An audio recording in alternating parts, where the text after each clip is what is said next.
پھر فرمایا وآیۃ لہم الارض المیتہ، ان لوگوں کے لیے بے جان زمین ایک نشانی ہے کہ زمین خشک سوکھی پڑی ہے، ہم نے اس کو زندگی بخشی. کس طرح کہ اس پہ جب بارش پڑتی ہے تو آپ نے دیکھا ہوگا کہ اگر آپ نے بیج نہ بھی ڈالے تو کتنی گھاس اور خضر و بوٹے اس میں نکل آتے ہیں، جس سے طرح طرح کے پھول اور رنگا رنگ کی چیزیں پھوٹ پڑتی ہیں. فرمایا کہ ہم نے اس کو زندگی بخشی اور اس سے غلہ نکالا جسے یہ کھاتے ہیں. آج کل کتنے گندم کے کھیت، اگر آپ تھوڑا بھی باہر نکلیں اسلام آباد سے تو کھیتوں کے کھیت نظر آئیں گے. فرمایا یہ ہم نے پیدا کیا، ہم نے اس میں کھجوروں اور انگوروں کے باغ پیدا کیے اور اس کے اندر سے چشمے پھوڑ نکالے. کبھی آپ کھجور کے درخت پہ لٹکتی ہوئی کھجوریں دیکھیں، یا اگر وہاں آپ کو اندازہ نہ ہو تو کھجور کھاتے ہوئے ضرور سوچیں کہ مٹی کے اندر کہاں سے یہ شکر آ جاتی ہے، یہ مٹھاس مٹی میں تو نہیں ہے، وہ کہاں سے سک کر لیتی. یا اگر آپ کہیں گے کہ جی سورج کی روشنی سے اس میں میٹھا بھر رہا ہے، تو سورج کی روشنی تو ہمیں کہیں میٹھا نظر نہیں آتا، ان ریز کے اندر تو کوئی میٹھا نہیں بھرا ہوا. کون انجیکٹ کرتا ہے اس کے اندر وہ میٹھا؟ اور پھر اس میں پوٹیشیم، کیلشیم، بے شمار اس کے اندر ایسے اجزاء ہیں کہ انسان حیران ہو جاتا ہے کتنی خاص تناسب کے ساتھ کس نے وہ سب کچھ اس کے اندر ڈالا. پھر اسی طرح انگور، اسی زمین پہ انگور اگتا ہے لیکن ذائقہ مختلف، اس کی شکل اور صورت مختلف، اس کے اندر رس مختلف، اور انگوروں میں بھی بے شمار قسمیں. تو یہاں پر اسی کی طرف توجہ دلائی گئی کہ دیکھو کیسے کیسے باغات ہم نے لگائے.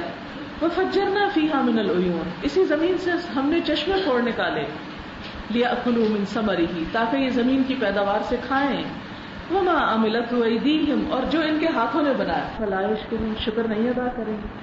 اللہ تعالیٰ یہ نہیں کہتے کہ مت کھاؤ، دین یہ نہیں سکھاتا کہ ان چیزوں کو استعمال نہ کرو، وہ تو یہ سکھا رہا ہے کہ اس کو ایز اٹ از بھی کھا سکتے ہو اور اپنے ہاتھوں سے اس کو تبدیل کر کے بھی اپنی مرضی اور ٹیسٹ کے مطابق ملا جلا کر کھا سکتے ہو. لیکن کرنے کا کام کیا ہے؟ شکر ادا کرنا. تو یہ مت بھولو کہ جس نے تمہیں دیا ہے اس کا بھی تم پر کوئی حق ہے، اس کا کریڈٹ اپنے پہ مت لو. یہ مت کہو یہ جو گرین ریولوشن ہے یہ ہمارے ایگریکلچرل سائنس کا نتیجہ ہے. نہیں، یہ اللہ کی قدرت ہے. انسان کی کوشش ضرور ہے، لیکن جب تک اللہ تعالیٰ اس کے اندر وہ سب کچھ نہیں ڈالتا تو انسان کچھ بھی نہیں کر سکتا. سبحان الذی خلق الازواج کلھا، پاک ہے وہ جس نے ہر چیز میں جوڑے پیدا کیے. اور یہ بات بھی آپ کو معلوم ہوگی کہ اس وقت یہ بات ثابت ہو چکی ہے کہ پیر صرف انسانوں یا جانوروں میں نہیں بلکہ ہر چیز کے اندر موجود ہے. یعنی پتھروں کے اندر، پہاڑوں کے اندر، پانی کے اندر، موسموں کے اندر، ہر چیز کے اندر. حتیٰ کہ ایک ایٹم جو ہے وہ بھی نیوٹرون اور پروٹون سے مل کر بنتا ہے، سنگل ایک چیز نہیں ہے. آج ہی میں کلاس میں پڑھا رہی تھی کہ ذرے سے چھوٹی چیز، تو پہلے تو انسان کہتے تھے نا ذرے کی ڈیفینیشن جو آپ نے کتابوں میں پڑھی ہوگی ایک ایٹم کی، وہ کیا ہے؟ چھوٹے سے چھوٹی چیز. لیکن اب ذرے کو بھی توڑ دیا گیا اور اس سے بہت بڑی چیز نکلی. تو یہ قرآن کی وہ حقیقتیں ہیں جن کے 1400 سال پہلے اشارات ہمیں ملتے ہیں اور آج ہم ان کی حقیقت تک کسی حد تک جا پہنچے. اب 1400 سال پہلے نبی صلی اللہ علیہ وسلم کو تو نہیں پتا تھا کہ ہر چیز میں جوڑے موجود ہیں. وہ تو کسی یونیورسٹی کے پروفیسر نہیں تھے اور کسی سائنٹیفک آرگنائزیشن کے ساتھ وابستہ نہیں تھے.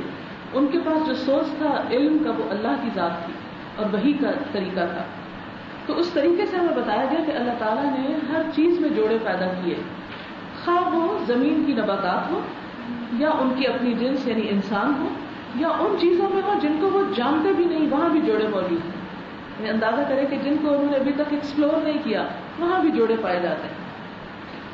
پھر اگلی چیز وآیۃ لہم اللیل، رات ایک نشانی.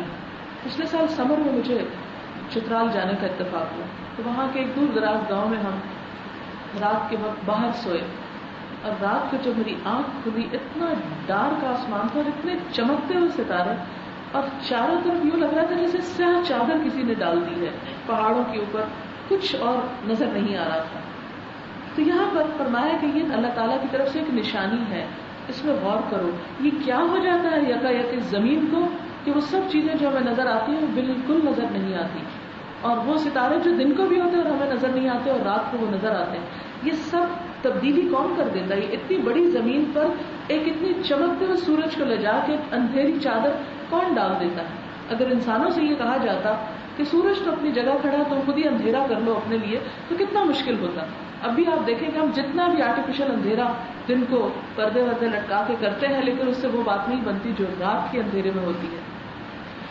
فرمایا نسلخ منہ النہار، ہم اس کے اوپر سے دن ہٹا دیتے۔ سلخ عربی میں کہتے ہیں جیسے بکرے کی کھال اتارنا، تو اتار کے اندر سے ایک اور ہی چیز نظر آتی ہے، تو ہڈیاں اور گوشت اور کچھ اور۔ تو فرمایا کہ بالکل اسی طرح جب دن آتا ہے تو رات کی چادر ہم اس سے ہٹا دیتے ہیں اور بالکل نیچے روشنی ہو جاتی، اور اسی طرح رات کو ہم اوپر سے دن کی چادر ہٹا دیتے ہیں تو ان پر اندھیرا چھا جاتا ہے۔ والشمس تجری لمستقر لہا، سورج میں ایک نشانی ہے، وہ اپنے ٹھکانے کی طرف چلتا چلا جا رہا ہے، یعنی سورج بھی گردش کر رہا ہے۔ اب آپ دیکھیں کہ ایک وقت تھا کہ جب ہمارے ہی سائنٹسٹ یہ کہا کرتے تھے کہ سورج زمین کے گرد گھوم رہا ہے۔ یہ پرانا نظریہ ہے کہ سورج زمین کے گرد چکر لگاتا ہے، حالانکہ قرآن اس کی تردید کر رہا ہے۔ اب آپ دیکھیں کہ اب ہمارا موجودہ نظریہ کیا ہے کہ زمین جو ہے وہ سورج کے ارد گرد چکر لگا رہی ہے۔ قرآن یہ بتاتا ہے کہ ساری کی ساری چیزیں چکر لگا رہی، زمین بھی گھوم رہی ہے، سورج بھی گھوم رہا ہے، اور باقی ستارے سیارے بھی۔ فرسبی کبھی آپ نے دیکھی ہوگی، کھیلی ہوگی، جب آپ اس کو پھینکتے ہیں تو وہ ایک تو دور جا رہی ہوتی ہے اور دوسرا وہ اپنے اندر ایک حرکت کر رہی ہوتی ہے۔ تو بالکل اسی طرح زمین کی بھی دوہری حرکت ہے اور باقی سیاروں اور ستاروں کی بھی، یعنی وہ اس طرح ریوالو کر رہے ہیں کہ انسان حیران ہوتا ہے۔ جیسے کہ ہم جانتے ہیں کہ ہماری گیلیکسی میں ستاروں کی بہت بڑی تعداد ہے جو ہم گن بھی نہیں سکتے، اور یہ ستارے اس طرح فضا میں بکھرے ہوئے جیسے ایک ڈسک بن جاتی ہے اس سے، اور یہ یعنی ایک ڈسک کی شکل میں سارے ستارے موجود ہیں، اور اس کا جو سینٹر ہے اس سے ہمارا سورج اتنا دور ہے کہ اب 1917 میں ایک سائنٹسٹ تھا شیلے، اس نے اس کے فاصلے کو ناپنے کی کوشش کی کہ ہماری گیلیکسی جس میں ہماری زمین ہے اس کی اور ہماری زمین پھر سورج کے گرد گھوم رہی ہے، تو سورج اور اس گیلیکسی کے سینٹر کا فاصلہ کتنا ہے، تو پتہ چلا کہ یہ 10 کلو پارسک۔ 10 کلو پارسک کس طرح لکھا جائے گا کہ 2 کا ہندسہ لکھ کے آگے 17 صفر لگا دیں اور گنے اس کو، یعنی 2 لکھ کے 17 ٹائمز 0 0 0 0 0، اتنا دور ہے صرف سینٹر سے ہمارا سورج، اور سورج تک ہمارا فاصلہ کئی لاکھ میل دور ہے، اور زمین سے کئی لاکھ گنا سورج بڑا ہے۔ اب آپ خود سوچیں کہ ہم کہاں بیٹھے ہیں، کس زمین پر ہیں، کیا حیثیت ہے ہماری۔ سیٹرڈے کو ہم نے اپنے ہاں ایک لیکچر رکھا ہوا تھا ڈاکٹر انعام الرحمان کا، یہ نیوکلیر سائنٹسٹ ہیں، اب ریٹائر ہو گئے ہیں۔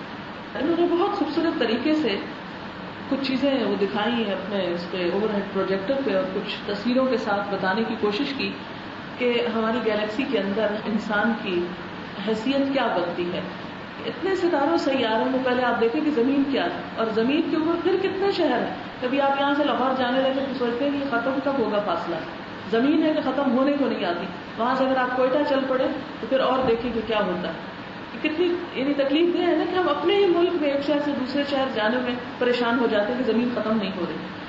تو اس زمین کی کوئی حیثیت نہیں اس پوری ہماری گیلیکسی کے اندر، اور پھر آپ دیکھیں کہ صرف ایک نہیں بے شمار گیلیکسیز ہیں، حتیٰ کہ اندازہ لگایا کہ 1 ملین کے قریب گیلیکسیز ہوں گی، اور کل ہی مجھے کوئی بتا رہا تھا کہ ہر 2 گیلیکسیز ذرا جب فاصلے پہ آتی ہے ریوالو کرتی کرتی تو اس سے ایک تیسری نکل آتی ہے، اور ابھی تک سائنٹسٹ یہ اندازہ نہیں کر سکے کہ یہ تیسری آتی کہاں سے ہے۔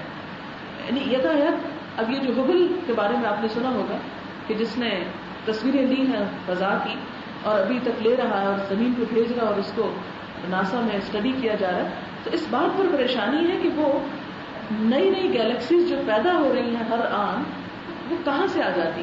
تو مجھے وہ اس موقع پر جب وہ بات کر رہی تھی خاتون، تو مجھے وہ یاد آئی قرآن کی آیت، اللہ تعالیٰ قرآن پاک میں فرماتے ہیں کہ وَالسَّمَاءَ بَنَيْنَاهَا بِأَيْدٍ، آسمان کو ہم نے اپنے ہاتھ سے بنایا، وَإِنَّا لَمُوسِعُونَ، اور ہم اس کو وسعت دے رہے ہیں اور بڑھا رہے ہیں اور زیادہ کر رہے ہیں۔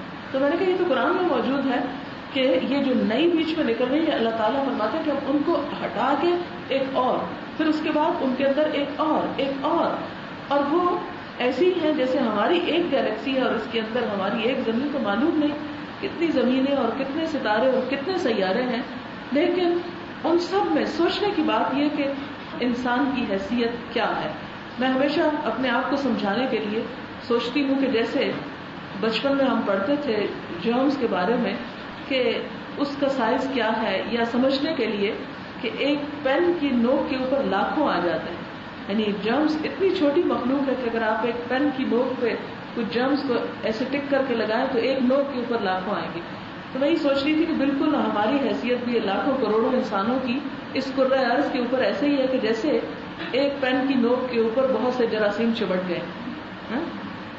تو حیثیت کیا؟ اور ویسے بھی اگر سوچا جائے تو انسان کی اصلیت کہاں؟ ایک جرم سے ہی بنا ہے. جیسے قرآن کہتا ہے من ای شیء خلقہ من نطفۃ خلقہ، انسان کہاں سے بنا؟ ایک نطفے سے. اور ایک نطفہ کیا ہے؟ ایک جرثومہ، ایک جرم جس سے انسان کی تخلیق ہوئی. وہ بڑھ کے اتنا بڑا انسان نظر آتا ہے، لیکن ایک دن اس نے واپس پھر پلٹ جانا اور اس کی حیثیت ختم ہو جائے گی. تو جس دور میں ہم ابھی یہ جسم ملا، یہ طاقت ملی، یہ قوت ملی، تو اس کو ضائع نہ کریں. اپنی قیمت پہچانیں، اپنی حیثیت پہچانیں. اور ہماری قیمت اسی وقت ہے جب ہمارا تعلق اپنے رب کے ساتھ ہے. جیسے سورج کے ساتھ ایک ذرے کا کنیکشن جڑ جائے تو ذرہ چمک اٹھتا ہے. دیکھا ہوگا آپ نے، کبھی آپ ریت کے ذروں کو دیکھیں کہ ایک ذرے میں اتنی تیز لائٹ پیدا ہو جاتی ہے اور آپ کی پوری آنکھ کے اندر وہ جا رہا ہوتا ہے، اس کی ریز جاری ہوتی. لیکن کب؟ جب وہ سورج کے ساتھ اس کا لنک بنتا ہے. تو بالکل اسی طرح ہم ایک ذرہ، ایک جراثیم ہی صحیح، لیکن جب ایک انسان کا اپنے رب، اپنے خالق کے ساتھ ایک تعلق بنتا ہے تو وہ چمک اٹھتا ہے اور اس کی ایک ویلیو ہو جاتی. لیکن اگر وہ اس کے ساتھ تعلق نہیں رکھتا اور اپنے تکبر میں اپنے آپ کو بڑی شے سمجھتا ہے کہ مجھے اس رب کی ضرورت نہیں، تو پھر وہ ان باقی ذرات کی طرح حقیر اور بیکار ہو جاتا ہے کہ جس کو کوئی پوچھنے والا نہیں. پھر فرمایا ذالک تقدیر العزیز العلیم، یہ زبردست رب کا ایک اندازہ ہے. اور آپ دیکھیں کہ کس طرح ہماری زمین جو ہے وہ سورج کے گرد گھوم رہی ہے. یہ ایک سال میں ایک چکر مکمل ہوتا ہے کہ کل فی فلک یسبحون، یہ ان کا آربٹ ہے، مدار ہے جس میں یہ گھوم رہے ہیں. سورج اپنی جگہ گھوم رہا ہے، والشمس تجری، سورج بھی چل رہا ہے اور زمین اس کے گرد گھوم رہی ہے، اور ستارے اور سیارے. اور اتنی زبردست ان سب چیزوں کی حرکت ہے کہ کہتے ہیں کہ بعض اوقات ایک گیلیکسی دوسرے کے اندر سے گزر جاتی اور ایک بھی چیز دوسرے سے نہیں ٹکراتی. اسی کو کہا یہ رب العالمین کا حساب ہے. ایسا زبردست میتھمیٹکس ہے کہ ایک ذرے کا بھی فرق نہیں پڑتا، کوئی چیز دوسرے سے ٹکراتی نہیں. ہم تو اگر 2 برتن بھی رکھ دیں تو ٹکرائے بغیر ہم سے کام نہیں چلتا، لیکن اللہ تعالیٰ کا اندازہ ایسا ہے کہ کوئی چیز کسی چیز سے ٹکرا نہیں رہی. کیا اندازہ ہوگا اس کا. تو پچھلے دنوں میں آپ نے پڑھا ہوگا کہ جرمنی میں ایک مقابلہ ہو رہا تھا ایئر شو. اس میں کچھ جہاز آپس میں شدید ٹکرا گئے. صرف چند لمحوں کے فرق سے ایک جہاز اپنے وقت سے ذرا سا لیٹ ہو گیا، جس کی وجہ سے باقی سارے اس کے ساتھ آ کے ٹکرائے اور آگ برسنے لگی زمین کے اوپر. آپ کو سوچیں کہ ایک لمبا عرصہ اس کی تیاری کی گئی تھی اور ٹائم کا وہ اندازہ کیا گیا تھا، لیکن اس کے باوجود جب شو ہوا لاکھوں لوگ بیٹھے ہوئے تھے کہ چند لمحوں کے فرق نے سب کو کریش کر دیا. تو انسان کا حال تو یہ ہے کہ اتنی ترقی کے باوجود ابھی تک اس کی ٹائم کاؤنٹنگ جو ہے وہ درست نہیں ہے. لیکن اس کے برعکس اللہ تعالیٰ کا اندازہ دیکھیں تو مجھے حیرت ہوتی کہ انسان اپنی آنکھ سے سب کچھ بیٹھا دیکھ رہا ہے، پھر بھی اس رب کو نہیں مانتا. معلوم نہیں کیا چیز اس کی آنکھوں کے آگے پردہ بن کے چھائی ہوئی ہے. پھر چاند کی مثال دی گئی، والقمر قدرناہ منازل، ہم نے اس کی منزلیں طے کر دی. اور منزل کیا کہ ہر روز اس کی ایک نئی شکل، ایک نیا انداز. حتی عاد کالعرجون القدیم، یہاں تک کہ کھجور کی سوکھی شاخ کی طرح وہ باریک سا رہ جاتا ہے. سورج کے بس میں یہ نہیں کہ وہ چاند کو جا پکڑے، نہیں، ہر ایک بندھا ہوا اپنی اپنی جگہ پر، ایک دوسرے کے اوپر زیادتی نہیں کر سکتا. اور نہ رات دن سے آگے گزر سکتی، رات کو دن کے بعد ہی آنا پڑتا ہے. سب ایک ایک فلک میں تیر رہے ہیں، یعنی جتنے ستارے سیارے ہیں ان سب کو تیرنے سے تشبیہ دی گئی کہ کسی چیز کے اوپر جمے نہیں. پہلے زمانے میں یہ کہا جاتا تھا نا ستارے شاید آسمان کے اوپر ٹکے ہوئے یا زمین کہیں رکھی ہوئی ہے. نہ زمین کہیں رکھی ہوئی ہے اور نہ ستارے کہیں جڑے ہوئے ہیں. یہ سارے قرآن کیا بتاتا ہے؟ سب تیر رہے ہیں. اور یہ 1400 سال پہلے بات بتائی گئی. اس سے آپ اندازہ لگائیں کہ قرآن میں وہ بہت سارے سائنٹیفک حقائق آلریڈی موجود ہیں جو آج ہم بہت ساری ریسرچ کے بعد جس چیز پر جا پہنچے. اس لیے آج بھی اگر کوئی نظریہ قرآن سے ٹکرائے تو اس نظریے کو تو ریجیکٹ کیا جا سکتا ہے, قرآن کو نہیں, کیونکہ سائنس کے نظریات تو روز بدلتے ہیں. قرآن کے جو نظریات ہیں وہ پرماننٹ ہیں, کیونکہ اللہ کی طرف سے ان میں کسی غلطی کا امکان نہیں. ہم پہلے ہی مرحلے پہ کہہ دیتے ہیں ذالک الکتاب لا ریب فیہ ھدی للمتقین.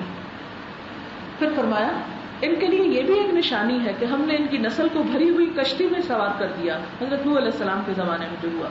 پھر ان کے لیے ویسی ہی کشتیاں پیدا کی جن پہ یہ سوار ہوتے ہیں.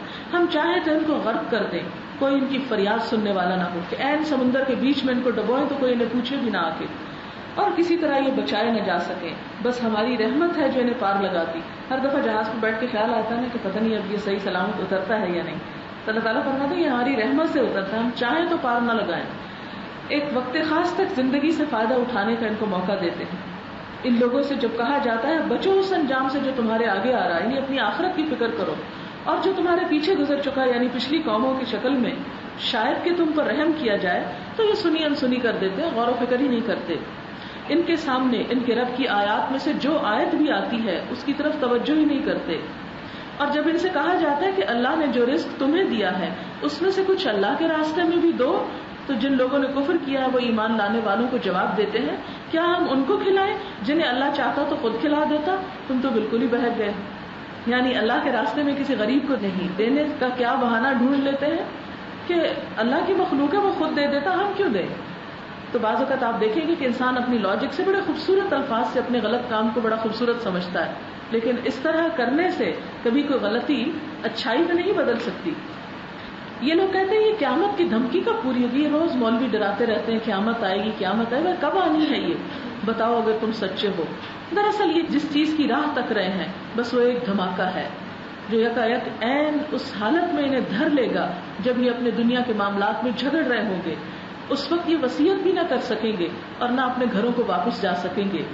پھر ایک سور پھونکا جائے گا اور یکایک یہ اپنے رب کے حضور پیش ہونے کے لیے قبروں سے نکل پڑیں گے. پیچھے بات ہوئی نا کہ ہم ان کو زندہ کریں گے, فرمایا اس طرح زندہ کریں گے جیسے زمین پہ بارش پڑتی ہے اور زمین سبزہ اگاتی ہے, بالکل اسی طرح کیا ہوگا, سور پھونکیں گے اور سور کی آواز پانی کی طرح ان کے اوپر پڑے گی جا کے, اور جس طرح سبزہ اگتا تو یہ زمین سے قبروں سے اگ کر دوبارہ زندہ ہو جائیں گے. گھبرا کر کہیں گے یہ ہمیں کس نے ہماری خوابگاہ سے اٹھا کھڑا کیا, یہ وہی چیز ہے جس کا رحمان نے وعدہ کیا تھا اور رسولوں کی بات سچی تھی.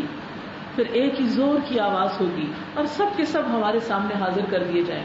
یعنی پہلے سور کے اوپر سب اٹھ کھڑے ہوں گے اور بھاگ رہے ہوں گے, اور دوسرے سور کے اوپر سب اللہ کے پاس آ کے کھڑے ہو جائیں. یہاں پر ایک لفظ ینسلون استعمال ہوا, نسل کا مطلب ہوتا ہے اوپر سے نیچے آنا.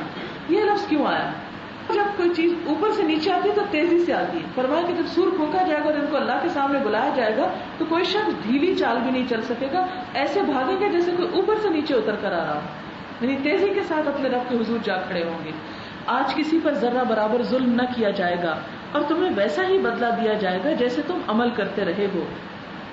آج جنتی لوگ مزے کرنے میں مشغول ہیں, وہ اور ان کی بیویاں گھنے سایوں میں مسندوں پر تکیے لگائے ہوئے ہر قسم کی لذیذ چیزیں کھانے پینے کو وہاں ان کے لیے موجود ہیں. جو کچھ وہ طلب کریں ان کے لیے حاضر ہے, اور رب رحیم کی طرف سے ان کو سلام کہا گیا ہے. یعنی بیٹھے ہیں سب آرام کر رہے ہیں, کھا پی رہے ہیں, بات چیت کر رہے ہیں, اور اتنے میں میسج آتا ہے کہ اللہ تعالیٰ نے سلام بھیجا ہے. اس سے ان کی خوشی اور بڑھ جائے گی. اور اے مجرموں آج تم چھٹ کر الگ ہو جاؤ, آج تم جنت والوں کے ساتھ نہیں چلے جاؤ گے. بعض لوگ کہتے ہیں نا کہ اچھا ہم تمہارا پلو پکڑ کے آگے نکل جائیں گے. فرمایا نہیں, پیچھے ہٹ جاؤ. آدم کے بچوں, کیا میں نے تم کو ہدایت نہ کی تھی کہ شیطان کی بات نہ مانو؟ وہ تمہارا کھلا دشمن ہے اور میری ہی بندگی کرو, یہ سیدھا راستہ ہے. مگر اس کے باوجود اس نے تم میں سے ایک بہت بڑے گروہ کو گمراہ کر لیا. کیا تم عقل نہیں رکھتے تھے؟ تمہیں سمجھ میں نہ آیا؟ یہ وہی جہنم ہے جس سے تم کو ڈرایا جاتا تھا. جو کفر تم دنیا میں کرتے رہے ہو اس کی پاداش میں اب اس کا ایندھن بنو. آج ہم ان کے منہ بند کر دیتے ہیں, یعنی وہاں انسان کو اپنے کوئی بھی عذر بہانہ پیش نہیں کرنے دیا جائے گا, منہ سیل کر دیا جائے گا. ان کے ہاتھ ہم سے بولیں گے. اب آپ کے ہاتھ کیسے بولیں گے؟ تو جیسے ٹیپ ریکارڈر بولتا ہے, تو اگر ایک بے جان چیز بولتی ہے تو ایک جاندار بھی بول سکتی ہے. اچھا یہ بات آپ کو معلوم ہوگی کہ جدید تحقیقات کی روح سے یہ بات ثابت ہو چکی ہے کہ انسان کی کھال سب سے بہترین ریکارڈر ہے جس میں ہر چیز ریکارڈ ہو جائے. کہا یہ جاتا ہے کہ جو بات ہم بولتے ہیں وہ سب ہماری اسکن میں جمع ہو رہی ہے. اسکن اس کو ریکارڈ کر رہی ہے, ایبزارب کر رہی ہے. سب سے بڑی آواز کا ایبزاربنٹ ہماری اسکن ہے.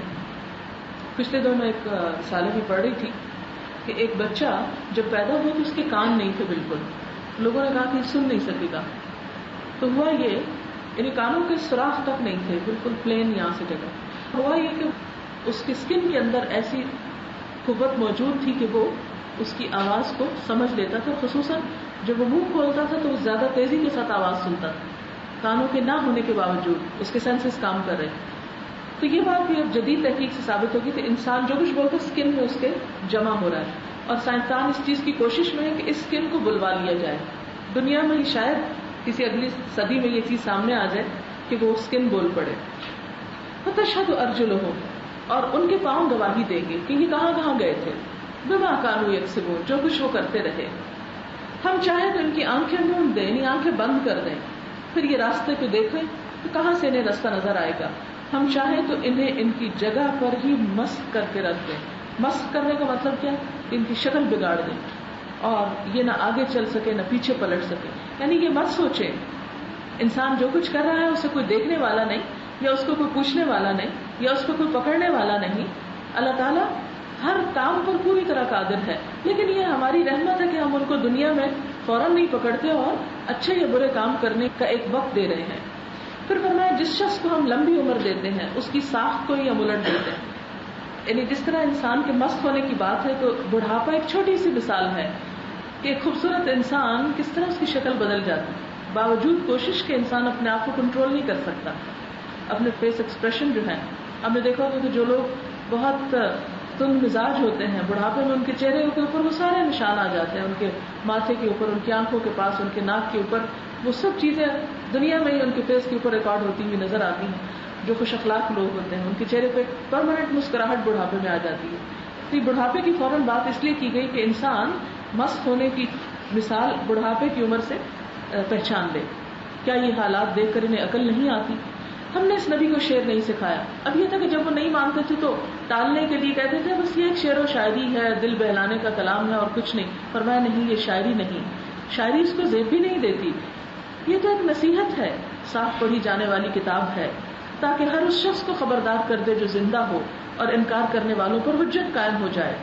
کیا یہ لوگ دیکھتے نہیں کہ ہم نے اپنے ہاتھوں کی بنائی ہوئی چیزوں میں سے ان کے لیے مویشی پیدا کیے, یعنی جانور.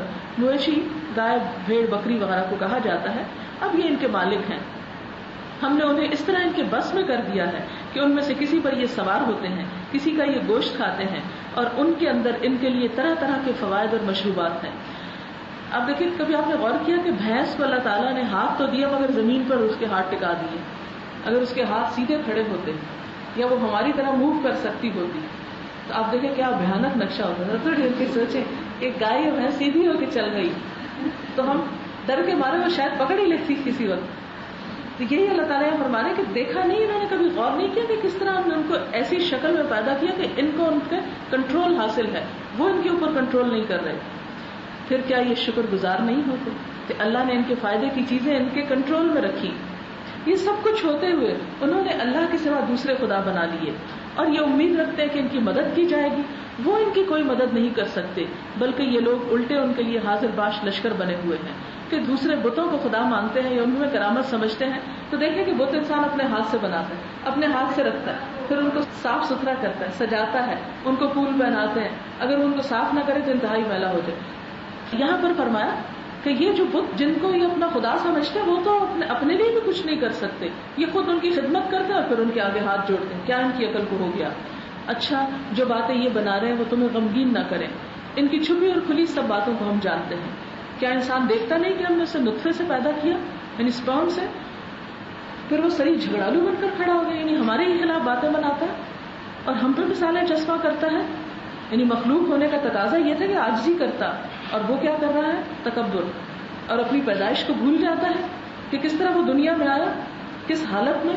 یعنی پیدائش کا وقت آپ میں سے شاید کسی نے نہ دیکھا ہو, جب بچہ کوئی پیدا ہو رہا ہوتا ہے کیا چپکا ہوتا ہے اس کے جسم کے اوپر اور کس طرح وہ منہ کے بل نیچے آ رہا ہوتا ہے. کہ اگر اس کو کوئی پکڑے نا تو زمین پہ ہی جا پڑے. یعنی کتنی بے بسی کی کیفیت ہوتی ہے اس وقت انسان کی. فرمایا وہ اپنی پیدائش کا وقت نہیں جانتا, اس کو نہیں یاد رکھتا, اور پھر کہتا ہے کہ کون ان ہڈیوں کو زندہ کرے گا جبکہ یہ پرانی ہوگی. اس سے کہو انہیں وہی زندہ کرے گا جس نے انہیں پہلی دفعہ پیدا کیا, اور وہ تخلیق کا ہر کام جانتا ہے. وہی جس نے تمہارے لیے ہرے بھرے درخت سے آگ پیدا کر دی. عربوں کے یہاں 2 درخت ہوتے تھے, افار اور مرخ نامی, جن کی ٹہنیوں کو آپس میں ٹکرا کے آگ نکلتی تھی جیسے چکماک سے وہ نکلتی.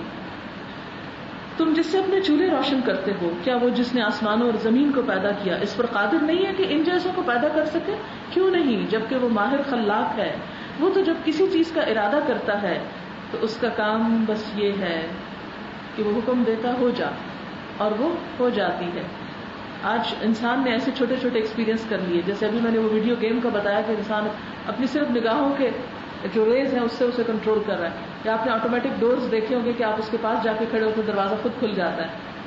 تو اگر انسان اپنے لیے آٹومیٹک ٹچ اور ریموٹ سے بہت کچھ کر رہا ہے, یا بول کے, آپ نے وہ کمپیوٹر دیکھا ہوگا یا یوز کیا ہوگا کہ جس میں آپ بولتے جائیں اور وہ ٹائپ کرتا جائے. امریکن سینٹر میں ایک ایگزیبیشن ہوا تھا, مجھے جانے کا اتفاق ہوا, تو وہاں انہوں نے دکھا, انہوں نے کہا آپ کچھ بولیں, اور جو میں بول رہی تھی وہ سب کچھ لکھا جا رہا تھا وہاں. اگر انسان یہ سب کچھ بنا سکتا ہے تو اللہ تعالیٰ کے لیے کیا مشکل ہے. فرمایا کہ اس کا کام تو یہ ہے کہ جب وہ کسی چیز کو کہے گا ہو جائے تو وہ ہو جائے گا. فسبحان الذی بیدہ ملکوت کل شیء والیہ ترجعون. پاک ہے وہ ذات جس کے ہاتھ میں ہر چیز کا مکمل اقتدار ہے, اور اسی کی طرف تم پلٹائے جانے والے, تمہاری واپسی بھی ادھر ہی ہے. لہٰذا دنیا میں زندہ رہتے ہوئے, دنیا کے کام کرتے ہوئے واپسی کا خیال ضرور رکھنا کہ اس کے لیے بھی کچھ تیاری کرنی. وآخر دعوانا الحمدللہ رب العالمین. کچھ کوشچنس ہو تو اب آپ کر سکتے جی. اس کے فوائد کے بارے میں کچھ احادیث ہیں لیکن وہ ضعیف ہیں. 2-3 چیزیں کہی جاتی ہیں. ایک تو یہ ہے کہ اگر کوئی شخص دن میں پڑھتا ہے تو اس کے دن کے کام جو ہے بہت اچھے ہو جاتے ہیں. دوسرا کہ اپنے مردوں پہ اس کو پڑھا کرو, یعنی جو مر رہا ہے اس کے سامنے سورۃ یاسین پڑھو, اس کی جان کرنے کی کیفیت آسان ہوتی ہے. اس کا ایک فائدہ یہ بتایا جاتا ہے. میں سوچتی ہوں کہ کیوں کہا گیا کہ اس وقت انسان کو یہ سورت سناؤ. آخری لفظ آپ نے دیکھے ہوں گے, الیہ ترجعون, اس کی طرف تم لوٹائے جا رہے ہو, اللہ کی طرف واپسی ہے. لیکن اس وقت بھی سننے کا فائدہ اسی وقت ہوتا ہے جب اس انسان کو سمجھ آ رہی ہوگی کہ کیا کہا جا رہا ہے. صرف چند ورڈز کی ریپیٹیشن تو ایسی جیسے کہیں سے بھی کچھ پڑھ دے انسان. تو اس لیے یہاں آپ نے دیکھا کہ آخرت کی بات بھی ہوئی, اللہ تعالیٰ کی توحید کی بات, انسان کی حیثیت اور حقیقت کی بات, اور پھر دنیا میں انسان کا جو کردار ہے اس کی بات بھی ہوئی. تو مرنے سے پہلے انسان کو ایک طرح سے جاتے جاتے سب سنا کے یاد دہانی کرا دی جاتی ہے کہ اب آئندہ تمہارے ساتھ یہ ہونے والا ہے, اور دنیا میں تمہیں جو کچھ کرنا تھا وہ تم کر چکے.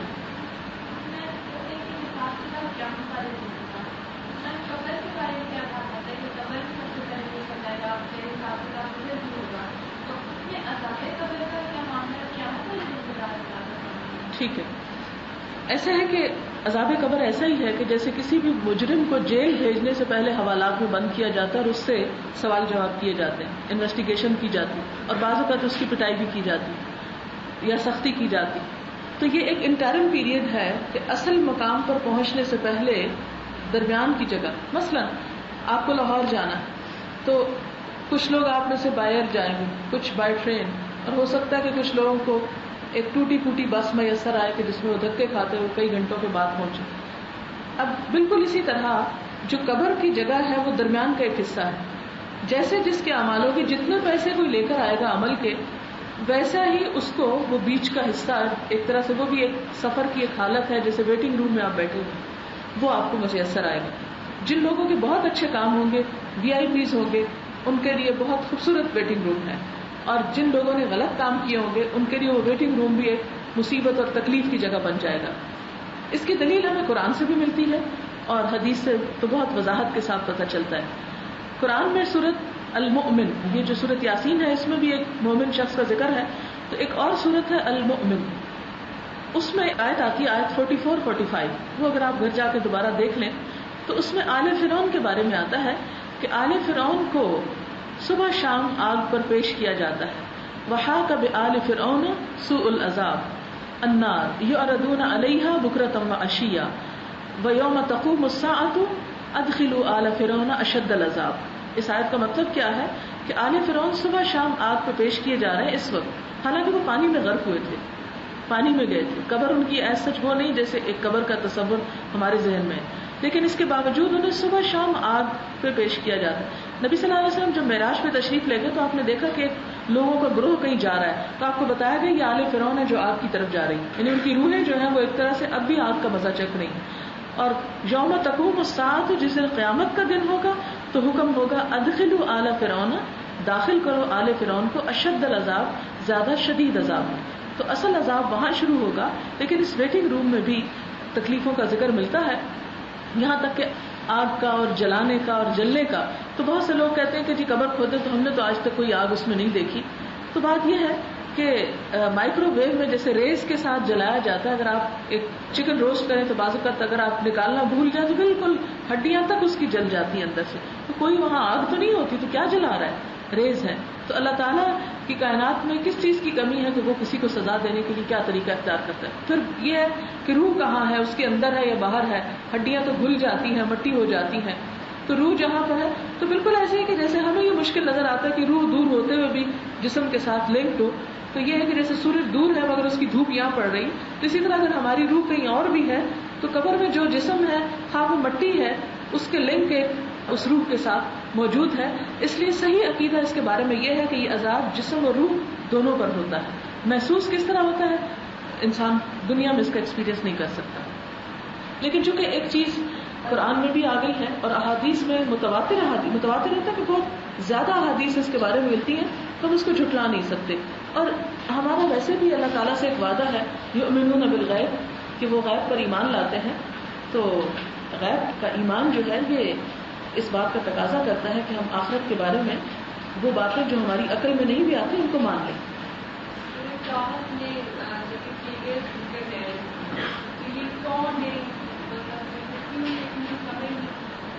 ویسے ایک لیکچر سورۃ کہف میں بھی ہونا چاہیے کیونکہ ہر جمعے اس کو پڑھنے کا حکم ہے، اور یہ کہا جاتا ہے کہ جو شخص ایک جمعے سے دوسرے جمعے تک اس کو پڑھتا ہے اس کو ایک نور اللہ تعالیٰ عطا کرتے ہیں، اور وہ شخص دجال کے فتنے سے محفوظ رہے گا. یہ صحیح حدیث میں اس کی فضیلت بتائی گئی. اس میں یہ واقعہ آتا ہے سورۃ کہف میں. ذوالقرنین ایک بہت عادل بادشاہ تھا، اور کہا یہ جاتا ہے کہ اس کے سینگ بھی تھے.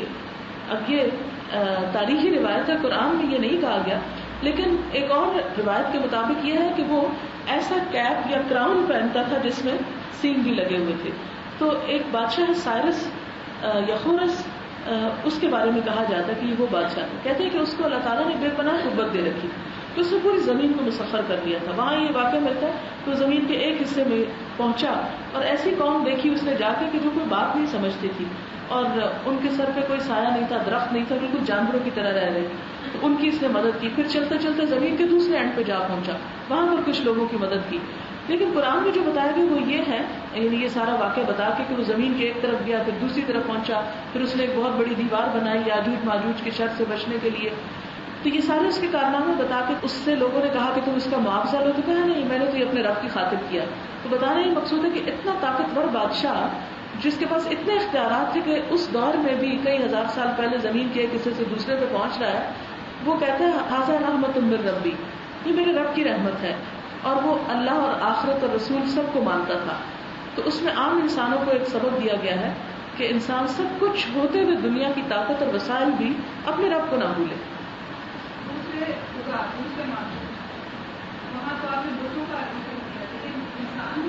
جی ہاں بالکل. بت جو ہیں وہ بسا اوقات صرف پتھر یا لکڑی کے نہیں ہوتے. قرآن پاک میں شیطان کو بھی معبود کہا گیا ہے، جیسے سورۃ یاسین میں بھی ہے، چونکہ وقت کم رہ گیا تھا تو میں نے پھر اس میں بہت وہ نہیں کیا. اللہ تعالیٰ فرماتے ہیں لا تعبدوا الشیطان، شیطان کی عبادت نہ کرو. تو انسان شیطان کی کوئی نماز تو نہیں پڑھتا یا اس کے آگے جس طرح تو نہیں جھکتا، پھر کیا عبادت ہے اس کی؟ تو اس میں یہ ہے کہ ہر وہ چیز جس کی انسان بات مانے وہ اس کا الہ بن جاتی. مثلا قرآن پاک میں فرمایا کہ افرأیت من اتخذ الہہ ہواہ، کیا تم نے دیکھا اس شخص کو جس نے اپنی خواہش نفس کو اپنا الہ بنا رکھا، اپنے دل کی خواہش کو اپنا الہ بنا رکھا. تو حدیث میں آتا ہے کہ بدترین معبود جس کی دنیا میں پیروی کی جاتی انسان کی اپنی خواہش ہے، اپنا نفس ہے، اپنا دل ہے. تو ہر وہ چیز جس کی انسان بات مانتا ہے وہ ایک طرح سے اس کا الہ ہو جاتا ہے. اگر وہ اللہ کے مقابلے میں اس کی بات مان رہا ہے تو یہ شرک ہو جائے گا. ایک اور جگہ جہاں جی ہاں، یہ ایک اور ہمارے یہاں کانسیپٹ پایا جاتا ہے کہ انسانوں سے ہم مدد مانگتے ہیں. مثلا ہمارے آپ نے دیکھا تو اسٹیکر لکھے ہوتے ہیں یا رسول اللہ مدد. یہ پڑھا کبھی آپ نے؟ کلیئر لکھا ہوتا ہے یا رسول اللہ مدد. سورت یونس میں آتا ہے، اللہ تعالیٰ کو قرآن پاک میں فرماتے ہیں قل لا املک لنفسی ضرا ولا نفعا. نبی صلی اللہ علیہ وسلم کو حکم ہے کہ آپ کہہ دیجئے کہ میں اپنی ذات کے لیے کسی نفع نقصان کا مالک نہیں. نبی صلی اللہ علیہ وسلم کو کہا جا رہا ہے میں اپنے لیے فائدے نقصان کا مالک نہیں. جب نبی صلی اللہ علیہ وسلم اپنے فائدے نقصان کے مالک نہیں تو کسی اور کے نفع نقصان کے مالک کیسے ہو سکتے ہیں؟ تو پھر ایسے باتیں لکھنا یا کہنا ایک بالکل عجیب بات نظر آتی ہے. الصلاۃ کا مطلب ہوتا ہے نماز، اور آج کل ہم جگہ جگہ دوشی لکھا ہوا دیکھتے ہیں الصلاۃ والسلام علیک یا رسول اللہ. یہ بھی ہمارا خود ساختہ ورژن ہے درود شریف کا. جو قرآن پاک میں ہمیں حکم دیا گیا وہ یہ ہے کہ ہمیں یوں کہنا چاہیے کہ اے اللہ آپ رحمتیں اور سلامتی بھیجے نبی صلی اللہ علیہ وسلم پر. اللہم صلی علی محمد وعلی آل محمد. ایک تو یہ بات اس میں کہ یہ ایک خود ساختہ بات ہے اور اس طرح درود شریف پڑھنے کا ہمیں کہیں نہیں سکھایا گیا. دوسری بات یہ کہ صلاۃ کا جو لفظ ہے عربی زبان میں پریئر کے معنی میں بھی استعمال ہوتا ہے. اسی لیے ہم دیکھتے ہیں کہ انگریزی میں نماز کو پریئر کہتے ہیں، اردو میں نماز کہتے ہیں اور انگریزی میں پریئر کہتے ہیں اور عربی میں صلاۃ کہتے ہیں. صلاۃ کا ایک اور معنی نماز کے علاوہ رحمتیں بھی ہے. تو اس کا مطلب یہ ہوتا ہے کہ اللہ کی سلامتی اور رحمتیں وہ نبی صلی اللہ علیہ وسلم پر ہوں. تو صلاۃ یہاں سلامتی کے علاوہ دعا کے معنی میں ہے. صلاۃ یہاں ہماری نماز کے معنی میں نہیں ہے. جی ہاں، بہترین طریقہ جو درود شریف پڑھنے کا ہے اللہم صلی علی محمد وعلی آل محمد. اگر چھوٹا پڑھنا تو اتنا بھی کافی، صلی اللہ علیہ وسلم کافی. بہت ساری چیزیں نظر نہیں آتی. اس وقت کیا آکسیجن نظر آ رہی ہے ہم کو؟ آکسیجن نظر نہیں آتی ہے نا، اس کا وجود ہے لیکن نظر نہیں آتی. اگر میرے ہاتھ پہ کوئی آپ کے ہاتھ پہ جرمز لگے ہو تو نظر نہیں آتے لیکن وہ ہیں.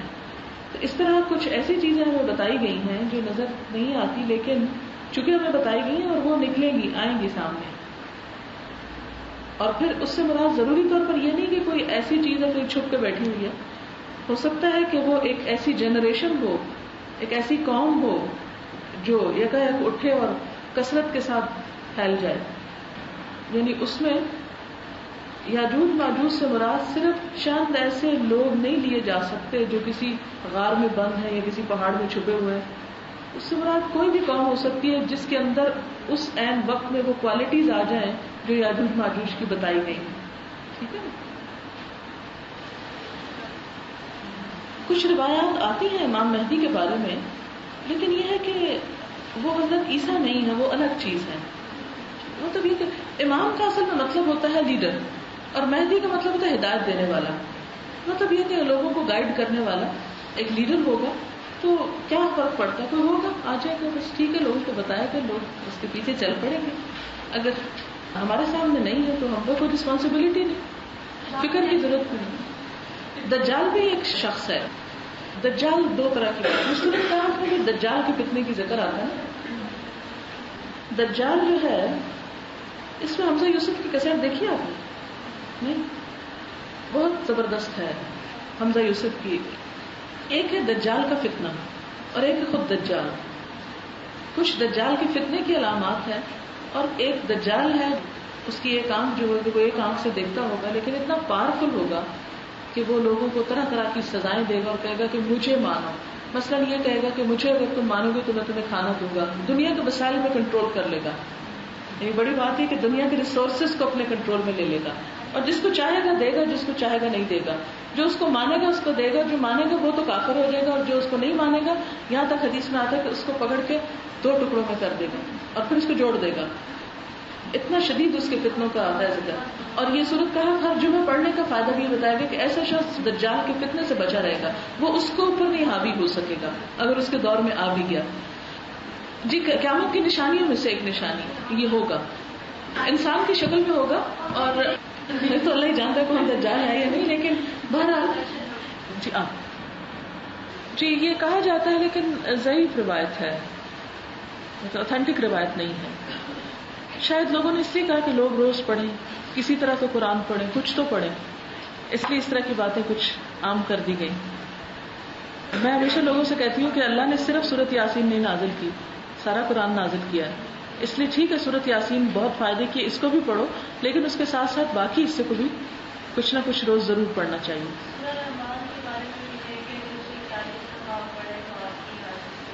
یہ لوگوں کے تجربات ہیں، نبی صلی اللہ علیہ وسلم نے نہیں فرمایا، لوگوں کے تجربات ہیں. بالکل ایسے جیسے مختلف جڑی بوٹیاں تھیں، لوگوں نے تجربے کر کر کے بتایا کہ یہ زکام میں فائدہ دیتی ہے، یہ پیٹ درد میں فائدہ دیتی ہے، اس کا یہ ایکسپیرینس سے اور مشاہدے سے بہت کچھ پتا چلا. اسی طرح کچھ لوگوں نے قرآن کی آیات پر بھی ایکسپیریمنٹ کیے اور مختلف آیتوں کو مختلف چیزوں کے لیے مفید پایا. تو اگر کسی نے اسی طرح اس کو پایا تو ہوگا، ہم اس کو انکار نہیں کرتے. جی ہاں، یا حی یا قیوم، اس کو اسم اعظم کہا جاتا ہے، اس کے ساتھ اگر دعا مانگے تو قبول ہوتی ہے. سبحانک اللہم وبحمدک نشہد ان لا الہ الا انت نستغفرک ونتوب الیک. السلام علیکم ورحمۃ اللہ وبرکاتہ.